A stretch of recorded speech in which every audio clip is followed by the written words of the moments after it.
Calculate the number of revolutions made by a wheel of radius given problem. Given radius of a wheel is equal to 1.25 meters and if its linear velocity v is equal to linear velocity v is equal to 62.5 meter per second, right? So here we have to calculate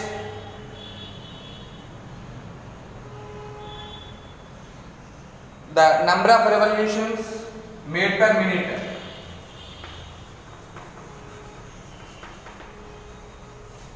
Per minute.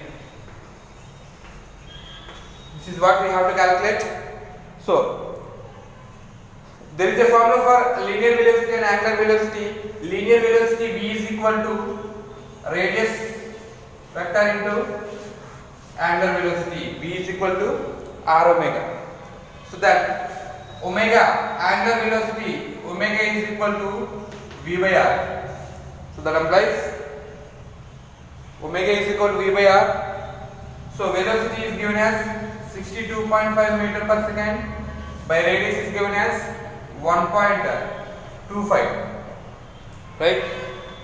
So if we do the calculation, so that we got 50. So angular velocity units is radians per second, 50 radians per second, right? And also that angular velocity formula,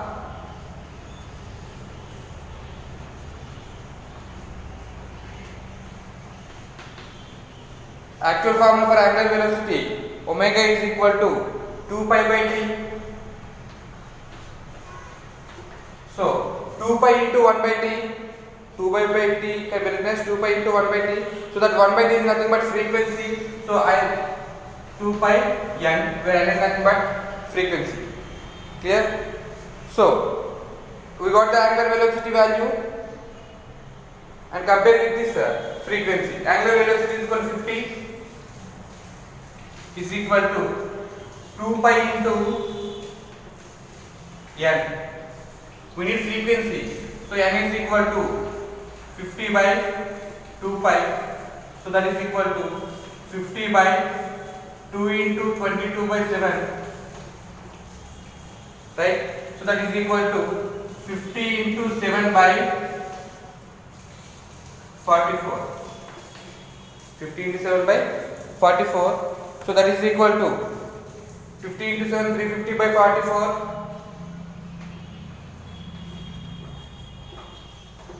So 350 by 44 value is nearly 7.95. It is frequency. So frequency is equal to 7.95. Frequency definition: the number of cycles made per second. So here cycle is nothing but revolution. So number of revolutions per second. So per second it is 7.95. Then for minute, frequency is equal to 7.95 into 1 minute has 60 seconds. So for 1 second 7.95, for 60 seconds 60 into 7.95. So number of revolutions made per minute. So if you, so the answer is 477 revolutions per minute. So that is the answer. Circular motion, acceleration.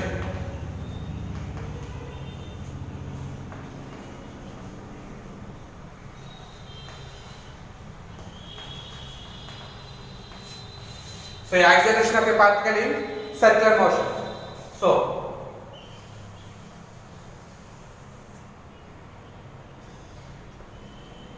this is the body A having the radius r. Right?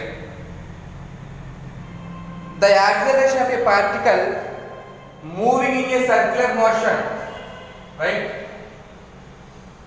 since there is a body capital A is moving in circular motion having the radius r. So from O to A the radius is r, right?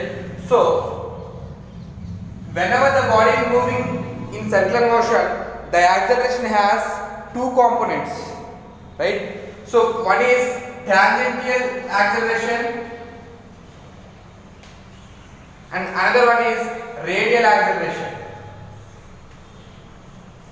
right? For example, if a body moves from A to whenever the body is moving in circular motion, it has two components.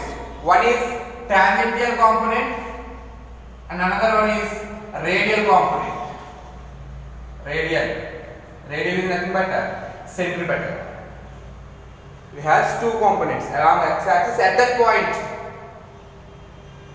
and along y-axis and x-axis. So the component along y-axis is nothing but tangential acceleration and the component along x-axis is radial acceleration.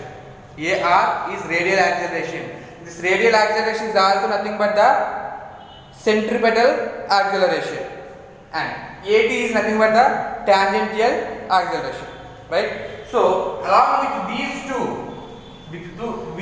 two resulted the tangential acceleration and radial acceleration, the resultant acceleration is moving towards the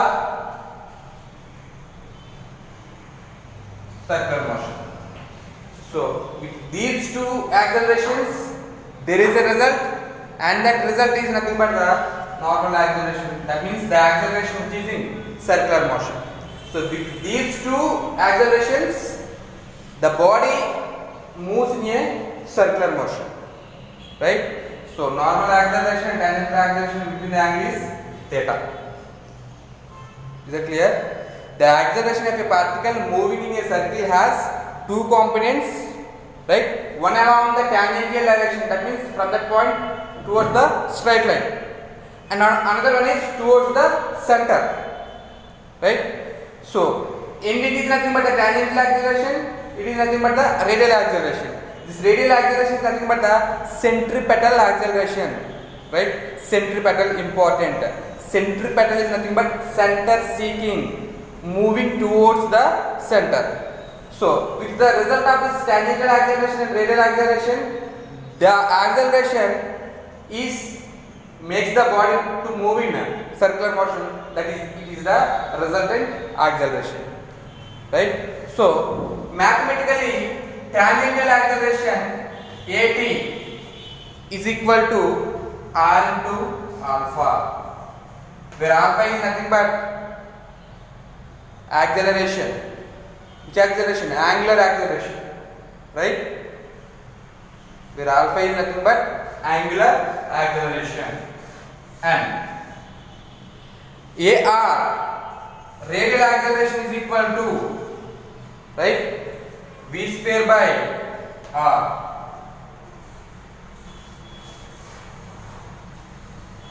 It is 1 and it is 2. This v square by r also can be written as AR is equal to v into omega. It has two formulas. V square can be written as v into v.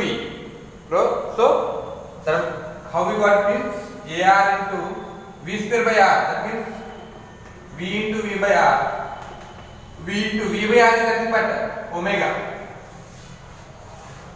This way you got it. V omega. Clear?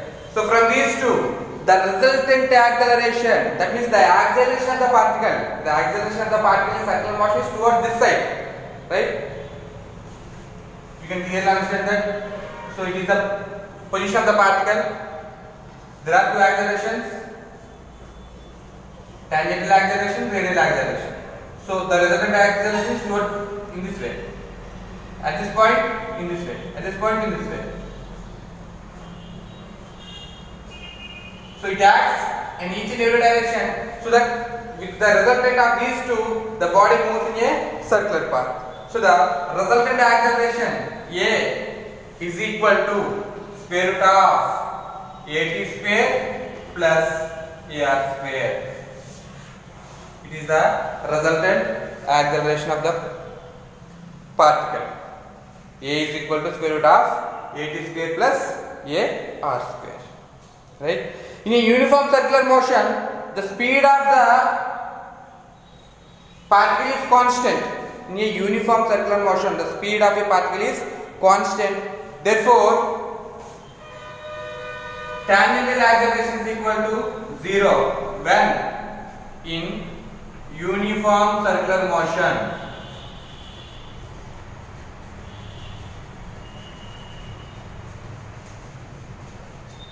Right? So, in non-uniform circular motion, A is equal to square root of at square plus ar square.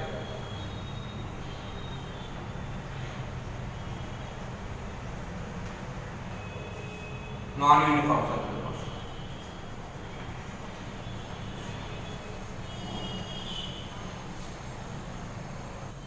Relation between linear and angular accelerations. So acceleration, to get the acceleration we need two velocities. Let at point A, v1 is linear velocity and omega 1 is angular velocity. Okay, and at point B, v2 is linear velocity and omega 2 is angular velocity, right? So to get the acceleration we should require initial and final velocities. Okay, so at point B it is the final point, it is the initial point. So the velocities at final point are nothing but final velocities. The velocity at initial points are nothing but initial velocities. Okay, so from this v1 is equal to r omega 1 by the relation of linear velocity and angular velocities. So by these two, v2 is equal to r omega 2. Clear? Now, what is the formula for angular acceleration? Alpha, where alpha is nothing but angular acceleration. So angular acceleration alpha is equal to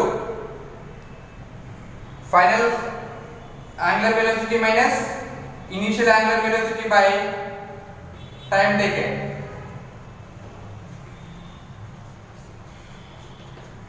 Final angular velocity minus initial angular velocity by time taken. Right? So v is equal to r omega. Then omega is equal to v1 by r. Here omega 2 is equal to v2 by r. So substitute these omega values here. Omega 2 minus omega 1 by t. Omega 2 value v2 by r minus omega 1 value v1 by r by time taken. So that is equal to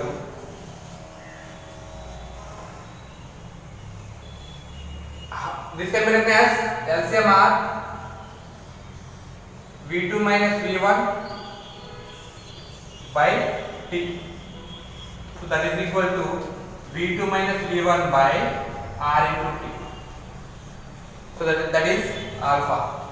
That is nothing but angular velocity. Alpha is equal to v2 minus v1 by r into t. Right? And that implies alpha is equal to, if you subtract velocity minus velocity, we got velocity, right? So that can be written as 1 by r into v2 minus v1 by t. That is equal to 1 by r into velocity minus velocity, we got velocity by t. That is equal to 1 by r into velocity by time is nothing but acceleration. So That implies finally we got alpha is equal to A by R. Alpha is equal to A by R. So from this equation we need acceleration. A is equal to R alpha. This is the equation. The relation between angular velocity, angular acceleration and linear acceleration. Angular acceleration alpha is equal to A by R. Linear acceleration A is equal to R alpha. Right? It is the relation between angular and linear accelerations. Next, it is about centripetal force and centrifugal force. The centripetal force is nothing but center seeking force, whereas centrifugal force is nothing but center fleeing force. Which means centripetal, the force which always acts towards the center. Centrifugal, the force which always acts away from the center. Right?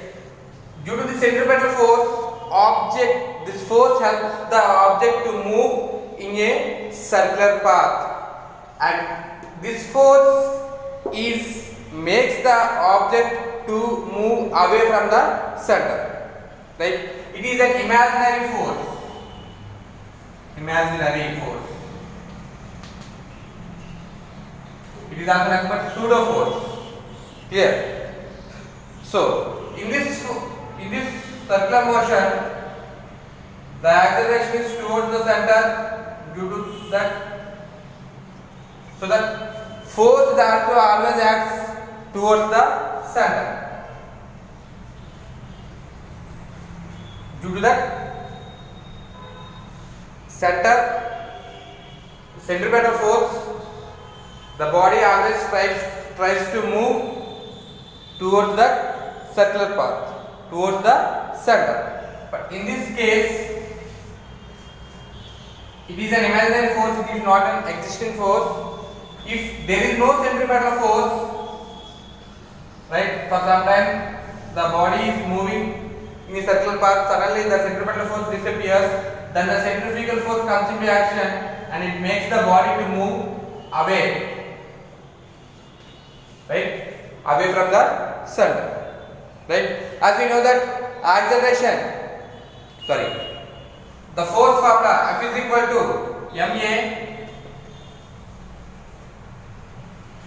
ma, and also A is equal to V omega, that is equal to V into omega is nothing but V by R. So A is equal to V square by R. Right? Substitute this A 2 in 1. That implies F is equal to M into A value is V square by R. So centripetal force formula F is equal to M into V square by R. So this also can be written as F is equal to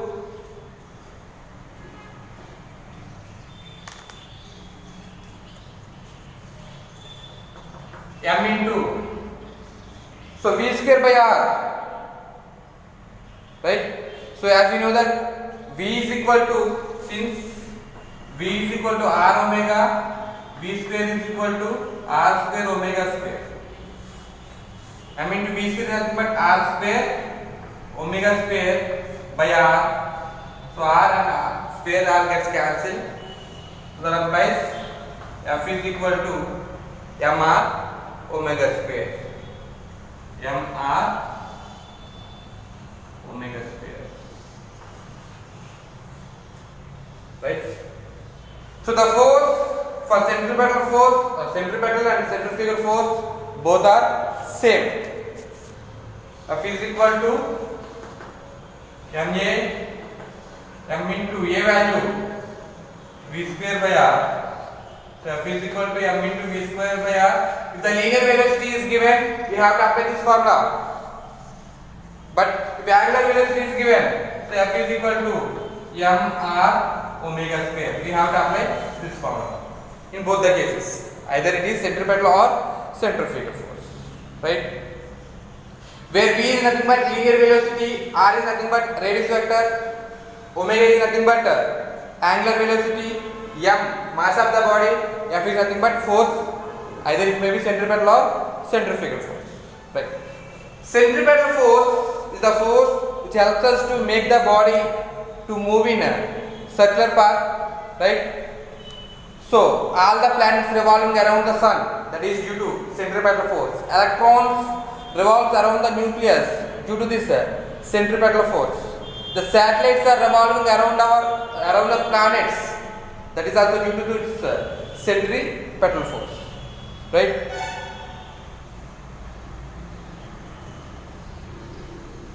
So during that motion, during the circular motion, the planets and the satellites and all the objects experiences centrifugal force, right, which always tries to move away from the center, but due to this centripetal force, this force helps the objects to rotate or to revolve around the center point here. The speed of a particle moving in a circle of radius, example, radius r is equal to 2 meters, and the speed of the particle varies with time t as v is equal to varies, right? V is equal to t square. We have to do the derivatives here, where t is the time in seconds, v is the velocity in meter per second. Find the net acceleration. Find the acceleration at t is equal to 2 seconds. At t is equal to 2 seconds. This is what we have to calculate, right? So acceleration formula, a is equal to radial acceleration formula, a is equal to v square by r, right? So v value is given as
tangential acceleration is equal to 2t.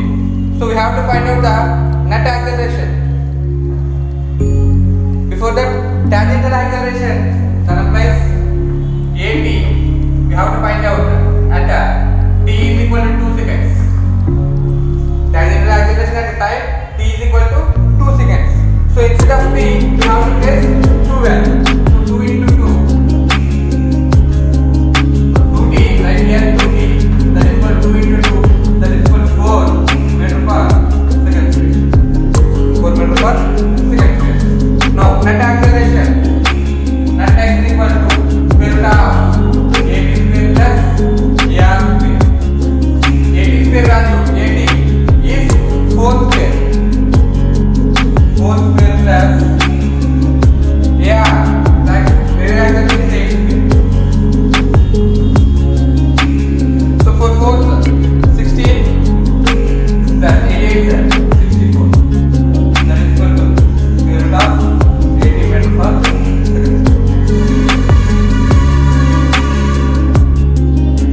An object moves at a constant speed of velocity is equal to 9 meter per second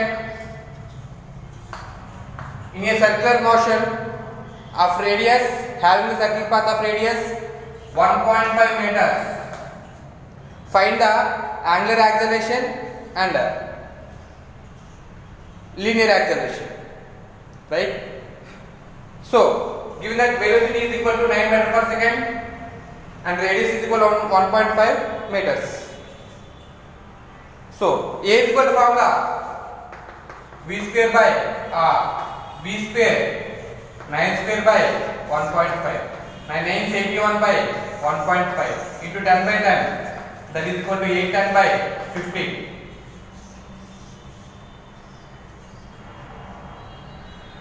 Right? So the answer is 54 meter per second.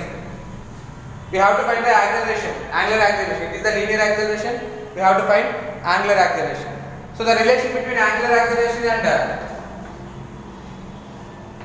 linear acceleration is A is equal to R alpha. We need alpha. Alpha is equal to A by R. So A value we got 54 by R 1.5. Right? So into 10 by 10, 540 by 50. Do the cancellation. We got 36. Alpha angular acceleration units radians per second square. Radians per second square. That is the answer.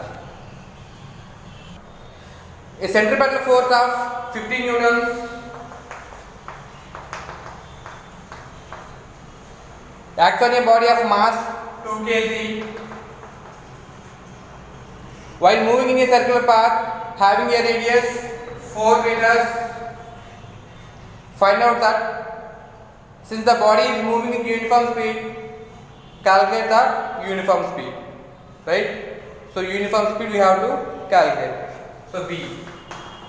So by F is equal to ma, that implies F is equal to